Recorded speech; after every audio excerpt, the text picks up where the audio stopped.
दोस्तों, amendment of pleading आपके code of civil procedure 1908 के ऑर्डर 6 रूल 17 के अंदर दिया हुआ है और ये आपके जुडिशरी और सेमेस्टर एग्जाम्स के लिए बहुत इंपॉर्टेंट है। अगर आप सिविल लिटिगेशन के अंदर हैं तो आपके लिए बहुत मायने रखता है। आज के इस वीडियो के अंदर हम अमेंडमेंट ऑफ प्लीडिंग के कॉन्सेप्ट का ओवरव्यू करेंगे, उसको डिटेल में समझेंगे, उसकी बारीकियों को जानेंगे। उसके साथ साथ क्या जनरल रूल्स हैं प्लीडिंग के, क्या ऑब्जेक्ट है अमेंडमेंट ऑफ प्लीडिंग्स का, और इसके साथ साथ कोर्ट किन कंडीशंस के अंदर अमेंडमेंट ऑफ प्लीडिंग को अलाउ करती है, कौन कौन से लीडिंग केस लॉज हैं, और इसके साथ साथ सबसे महत्वपूर्ण, अति महत्वपूर्ण, 2022 के केस के अंदर अभी हाल ही में सुप्रीम कोर्ट ने डिटेल गाइडलाइन लेट डाउन की है। जब भी किसी कोर्ट के सामने अमेंडमेंट ऑफ प्लीडिंग की एप्लीकेशन फाइल की जाएगी तो इन सारी गाइडलाइंस को उस पर्टिकुलर कोर्ट को फॉलो करना है। अगर आप एक सिविल जज भी हैं तो आपके लिए भी ये गाइडलाइन जानना बहुत इंपॉर्टेंट है। वीडियो शुरू करने से पहले मैं आपको एक बात बोलना चाहूंगा कि वीडियो के अंत तक बने रहिएगा, तभी आप इस कॉन्सेप्ट को अच्छे से समझ पाएंगे। हाँ, और जो ये सुप्रीम कोर्ट की लेटेस्ट गाइडलाइन है इसको तो बिल्कुल भूलिएगा मत, अच्छे से समझना। अगर आप किसी कंपटीशन के अंदर हैं तो आपको ये गाइडलाइंस लिखनी ही पड़ेगी अगर अमेंडमेंट ऑफ प्लीडिंग का सवाल आता है तो। चलिए बिना देरी किए आज के इस वीडियो को शुरू करते हैं। दोस्तों, सबसे पहले हम जानते हैं कि प्लीडिंग होती क्या है। प्लीडिंग वो अवर्मेंट्स हैं, वो फैक्ट्स हैं। जब भी कोई केस फाइल होता है तो पार्टीज की तरफ से अपने आर्ग्यूमेंट्स को रिटन फॉर्म में कोर्ट के सामने दिया जाता है। जब सिविल केस के अंदर प्लेंटिफ अपने आर्ग्यूमेंट्स को रिटन फॉर्म में देता है तो उसको हम प्लेंट कहते हैं, और जब डिफेंडेंट देता है तो उसको हम रिटन स्टेटमेंट कहते हैं। और जहां तक जनरल रूल्स ऑफ प्लीडिंग की बात है, ये इस प्रकार है। जनरल रूल्स ऑफ प्लीडिंग, पहला रूल है all material facts and necessary particular must be there in the pleading. Second, decision of the court must be based on the pleadings only. The decision of the court cannot be outside the purview of the pleadings. मतलब जो parties ने अपनी pleading में relief मांगा नहीं है वो court दे ही नहीं सकती, या जो बात प्लीडिंग्स के अंदर कही है उसी के बेस पर कोर्ट का डिसीजन होगा, उसके बाहर नहीं होगा। तीसरा, कई बार हम ये देखते हैं कि पार्टीज के इलिटरेसी या इग्नोरेंस ऑफ लॉ की वजह से जब भी वो अपनी प्लीडिंग्स फाइल करती हैं कोर्ट के सामने सबसे पहले, तो वो सारे मटेरियल फैक्ट और नेसेसरी फैक्ट्स देना कई बार जेन्युइनली भूल जाते हैं। और कई बार क्या होता है कि जब एडवोकेट साहब भी अपनी प्लीडिंग फाइल करते हैं तो वो कुछ फैक्ट्स का इंपॉर्टेंस स्टार्टिंग में नहीं जान पाते उस केस के लिए, और जैसे जैसे टाइम बढ़ता है उस केस के अंदर तो वो उनका उन फैक्ट्स का इंपॉर्टेंस जानते हैं। तो उस वजह से भी अमेंडमेंट ऑफ प्लीडिंग्स को मॉडिफाई, तो उस वजह से भी प्लीडिंग को रीशेप करना जरूरी हो जाता है। यही रीजन है कि लॉ ये कहता है कि पार्टीज को अमेंडमेंट ऑफ प्लीडिंग्स के लिए अलाउ कर दिया जाना चाहिए। चौथा जो जनरल रूल है प्लीडिंग का वो ये है कि amendment of pleading shall be allowed only on the permission of the court. No amendment of pleading be allowed without the permission of the court. मतलब जब तक कोर्ट की परमिशन नहीं होगी अमेंडमेंट ऑफ प्लीडिंग भी नहीं हो सकती। अब हम बात करते हैं object of amendment of pleading का। क्यों ये हमारे सीपीसी के अंदर, कोड ऑफ सिविल प्रोसीजर के अंदर अमेंडमेंट ऑफ प्लीडिंग से रिलेटेड प्रोविजन दिए गए हैं। पहला रीजन है to avoid multiplicity of suits and litigation. अगर कोई पार्टी बाद में कोई फैक्ट एड ऑन करना चाहती है और अगर आप उसको अमेंडमेंट ऑफ प्लीडिंग अलाउ नहीं करोगे और वो उसका जेन्युइन केस बनता है, तब उस सिचुएशन में अगर आप अमेंडमेंट ऑफ प्लीडिंग अलाउ नहीं करोगे तो वो दूसरा केस फाइल करेगा। तो उस चीज से बचने के लिए, मल्टीप्लिसिटी ऑफ सूट और लिटिगेशन से बचने के लिए अमेंडमेंट ऑफ प्लीडिंग अलाउ की जाती है। दूसरा रीजन ये है कि अमेंडमेंट ऑफ प्लीडिंग इसलिए भी अलाउ की जाती है to determine the real matter in controversy, कि उस केस के अंदर क्या रियल इशू है जिसको कोर्ट को डिसाइड करना है, उसको डिटरमाइन करने के लिए भी अमेंडमेंट ऑफ प्लीडिंग अलाउ कर दी जाती है। अब क्या कंडीशन है, क्या हर केस के अंदर अमेंडमेंट ऑफ प्लीडिंग अलाउ की जाएगी? इसकी दो कंडीशन है। पहली बात तो जो दूसरी पार्टी है, अपोजिट पार्टी है, उसको इनजस्टिस कॉज नहीं होना चाहिए। दूसरी, amendment of pleading should be allowed with in the limitation period. अगर लिमिटेशन पीरियड खत्म हो गया है तो आप कोई भी अमेंडमेंट ऑफ प्लीडिंग अलाउ नहीं कर सकते। Amendment of pleading can be done only with in the limitation period. चलिए एक बार ऑर्डर 6 रूल 17 को डिस्कस कर लेते हैं बेयर एक्ट के हिसाब से क्या कहता है। दोस्तों ऑर्डर 6 रूल 17 आपकी स्क्रीन पर है। जो ये वर्ड में है इसका मतलब है discretion of the court. Discretion of the court मतलब आप इसको as a matter of right claim नहीं कर सकते। The court may at any stage of the proceeding allow, और कब कोर्ट अलाउ कर सकती है? किसी भी स्टेज पर, any stage of the proceeding. जब भी किसी सिविल केस के अंदर कोई भी प्रोसीडिंग चल रही है, कोई भी स्टेज हो, चाहे ट्रायल हो, ट्रायल से पहले हो, तब court amendment of pleading allow कर सकती है। और यहां पर वर्ड है मे का मतलब है डिस्क्रिशनरी। ये मैंडेटरी प्रोविजन नहीं है, डायरेक्टरी प्रोविजन है, मतलब कोर्ट की डिस्क्रिशन पे डिपेंड करेगा। कोर्ट जब तक सेटिस्फाई नहीं होगी amendment of pleading court allow नहीं करेगा। The court may at any stage of the proceeding allow either party to alter or amend his pleading. अब अच्छा, अमेंडमेंट ऑफ प्लीडिंग के लिए कौन कर सकता है अप्लाई? अमेंडमेंट ऑफ प्लीडिंग कोई भी पार्टी कर सकती है, चाहे वो प्लेंटिफ हो या डिफेंडेंट हो, दोनों पार्टी कर सकती है अपनी प्लीडिंग्स को अल्टर करने के लिए या फिर उसको अमेंड करने के लिए, in such manner and on such term as may be just. Such term as may be just इसका मतलब है कि कोर्ट चाहे तो कोस्ट इंपोज कर सकती है, कोस्ट इंपोज कर सकती है for the purpose of amendment of pleading as may be just, और जो कोस्ट के रिगार्डिंग अमाउंट होगा वो जस्ट रीजनेबल होना चाहिए as per the facts and circumstances of the case. और जहां तक बात है pleadings in such manner and all such amendment shall be made as may be necessary for the purpose of determining the real question in controversy between the parties. तो ये purpose of amendment दिया गया है कि court, और जहां पर एक वर्ड है शैल, शैल का मतलब है मैंडेटरी। कोर्ट उस तरह की हर अमेंडमेंट को अलाउ कर देगी जो नेसेसरी है, जिससे रियल क्वेश्चन इन कंट्रोवर्सी को डिसाइड किया जाना है। तो आपके सामने जब आप इस प्रोविजन को देखते हैं तो दो तीन बातें आती है कि ये डायरेक्टरी प्रोविजन है, कोर्ट के डिस्क्रिशन पे डिपेंड करेगा, कोर्ट की मर्जी होगी तो परमिशन देगा, कोर्ट की नहीं होगी तो परमिशन नहीं देगा। और ये अमेंडमेंट ऑफ प्लीडिंग किस स्टेज पर हो सकती है? किसी भी स्टेज पर हो सकती है ऑफ द प्रोसीडिंग। कौन कर सकता है? Either party, both plaintiff and defendant can amend their pleadings or alter their pleading. और कोर्ट जब अमेंडमेंट ऑफ प्लीडिंग अलाउ करेगा तो कुछ टर्म्स भी इंपोज कर सकती है, including the imposition of the cost, मगर क्या होना चाहिए? वो जस्ट कंडीशन होनी चाहिए। और कोर्ट उन सारी अमेंडमेंट को अलाउ करेगा जो जरूरी है इशू के अंदर रियल मैटर को डिसाइड करने के लिए, उसको पिन पॉइंट करने के लिए, रियल मैटर इन कंट्रोवर्सी को समझने के लिए कि वो क्या है। कोर्ट ऐसी किसी भी अमेंडमेंट को डिसअलाउ नहीं कर सकता जिसका पर्पज है to determine the real matter in controversy. जहां तक अमेंडमेंट ऑफ प्लीडिंग प्रोविजन की बात है, इसके ऊपर एक लीडिंग केस है Rajesh Kumar Agarwal versus KN Modi 2006 supreme Court.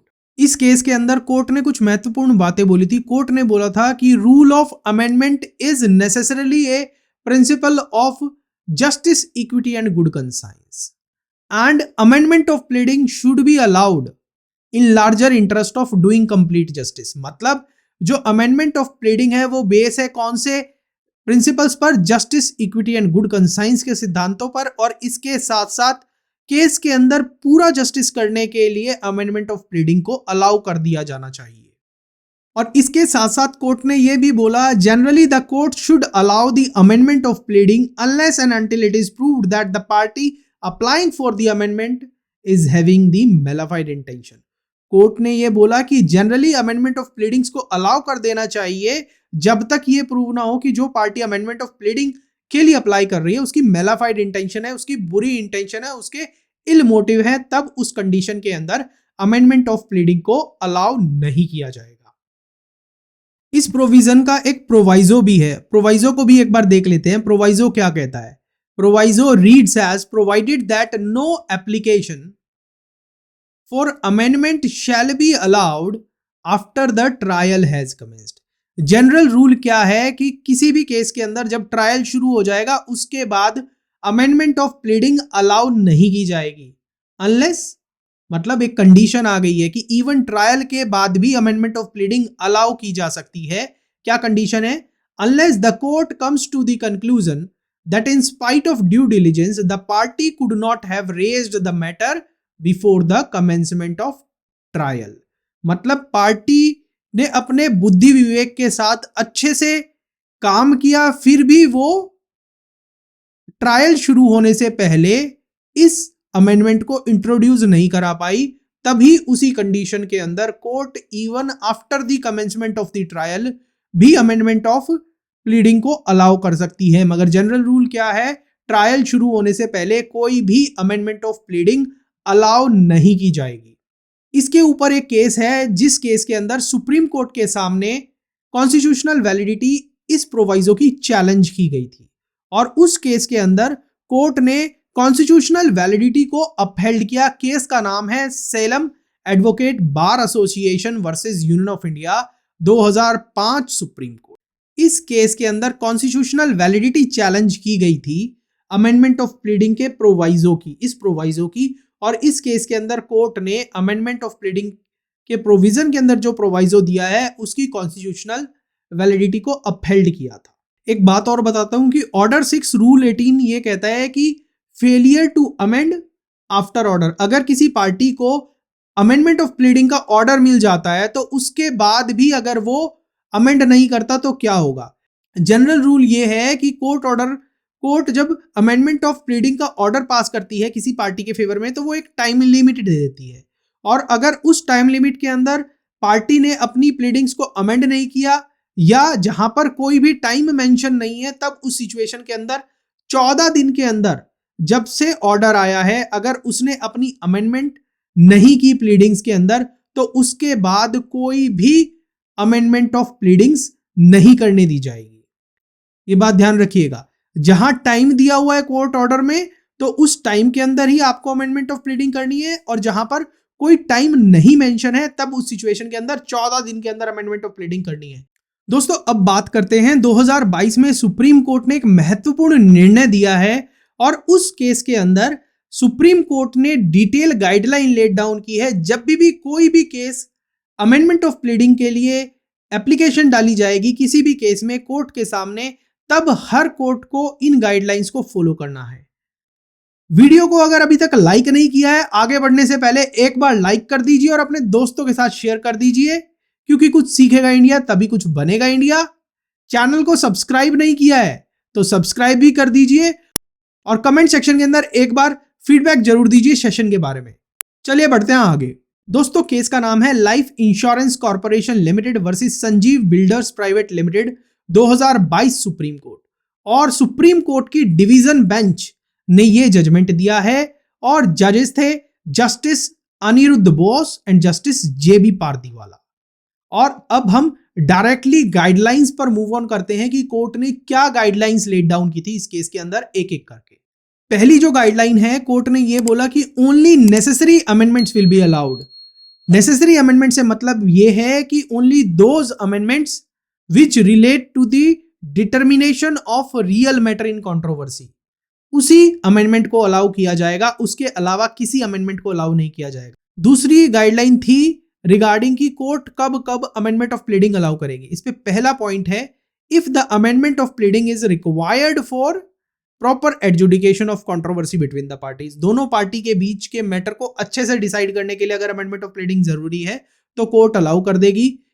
और इसके साथ साथ to avoid multiplicity of suits and litigation, बहुत सारे केस होने से बचने के लिए भी अमेंडमेंट ऑफ प्लीडिंग अलाउ की जाएगी। तीसरा, if the amendment of pleading does not result into injustice to the other party, वो अमेंडमेंट भी अलाउ कर दी जाएगी जिससे दूसरी पार्टी को इनजस्टिस ना हो। और चौथा ये है कि अमेंडमेंट टाइम बार्ड क्लेम के लिए फाइल नहीं की जा रही, मतलब जो विद इन लिमिटेशन पीरियड है उसी चीज के लिए अमेंडमेंट ऑफ प्लीडिंग मांगी जा रही है। तीसरी गाइडलाइन कोर्ट ने उन केसेस के बारे में बोली है जहां पर अमेंडमेंट ऑफ प्लीडिंग अलाउ नहीं की जाएगी। कौन कौन सी कंडीशन है कि अगर पार्टी अमेंडमेंट ऑफ प्लीडिंग से किसी टाइम बार्ड क्लेम को सॉर्ट कर रही है तब उस सिचुएशन के अंदर अमेंडमेंट ऑफ प्लीडिंग अलाउ नहीं की जाएगी। अगर उसकी मैलाफाइड इंटेंशन है तब अलाउ नहीं की जाएगी। अगर वो अपोजिट पार्टी को एक वैलिड डिफेंस लूज करने के लिए अमेंडमेंट ऑफ प्लीडिंग फाइल कर रहे हैं तब उस कंडीशन के अंदर भी अमेंडमेंट ऑफ प्लीडिंग अलाउ नहीं की जाएगी। और इसके साथ साथ सबसे महत्वपूर्ण, अगर अमेंडमेंट नेचर ऑफ सूट को चेंज करने की कोशिश कर रही है तब उस सिचुएशन के अंदर भी अमेंडमेंट ऑफ प्लीडिंग अलाउ नहीं की जाएगी। If the amendment of pleading sought to change the nature of suit, तब उस सिचुएशन के अंदर अमेंडमेंट ऑफ प्लीडिंग अलाउ नहीं की जाएगी। चौथी गाइडलाइन के अंदर सुप्रीम कोर्ट ने यह बोला कि जब भी अमेंडमेंट ऑफ प्लीडिंग के लिए कोई एप्लीकेशन फाइल की जाएगी किसी कोर्ट के सामने, तो कोर्ट कोई भी हाइपर टेक्निकल अप्रोच नहीं अपनाएगी उस पिटीशन को, उस एप्लीकेशन को डिसाइड करने में। जनरल रूल यही है कि अमेंडमेंट ऑफ प्लीडिंग को अलाउ कर दिया जाएगा। कोर्ट को एक लिबरल अप्रोच रखनी है, आपको ज्यादा टेक्निकलिटी में नहीं जाना। अगर ऊपर की सारी कंडीशन फुलफिल हो रही है, टाइम बार्ड क्लेम नहीं है, या फिर मल्टीप्लिसिटी ऑफ सूट्स के लिए नहीं है, या फिर मैलाफाइड इंटेंशन नहीं है, या फिर ये पर्पस है कि जिससे real matter in controversy decide किया जा सकता है, तब उस कंडीशन के अंदर जनरल रूल यही है, लिबरल अप्रोच अपनाइए और अमेंडमेंट ऑफ प्लीडिंग को अलाउ कर दीजिए। पांचवी गाइडलाइन के अंदर सुप्रीम कोर्ट ने बोला कि आप हर उस अमेंडमेंट ऑफ प्लीडिंग को अलाउ करेंगे जिससे कोर्ट का डिसीजन ज्यादा सेटिस्फैक्टरी आ रहा है और अच्छा आ रहा है, उस कंडीशन के अंदर आप अमेंडमेंट ऑफ प्लीडिंग को अलाउ कर दीजिए। अगली गाइडलाइन में कोर्ट ने यह बोला कि अगर अमेंडमेंट नई अप्रोच लेके आ रही है केस के लिए without changing the nature of the suit, changing approach is not the changing the nature of the suit necessarily, अगर ये कंडीशन है तभी भी आप अमेंडमेंट ऑफ प्लीडिंग अलाउ कर देंगे। कंडीशन क्या है कि टाइम बार्ड वाली चीज नहीं होनी चाहिए। नेक्स्ट गाइडलाइन में सुप्रीम कोर्ट ने ये बोला कि अमेंडमेंट ऑफ प्लीडिंग वहां भी अलाउ की जाएगी to rectify the absence of material participant in the case. जो इनिशियल प्लीडिंग्स फाइल की थी उसके अंदर केस का एक बहुत महत्वपूर्ण पार्टिसिपेंट था, एक पार्टी था, उसका नाम ओमिट था, उसकी डिटेल ओमिट थी, तो उस चीज को रेक्टिफाई करने के लिए, उसकी डिटेल इनकॉर्पोरेट करने के लिए अमेंडमेंट ऑफ प्लीडिंग की जाएगी।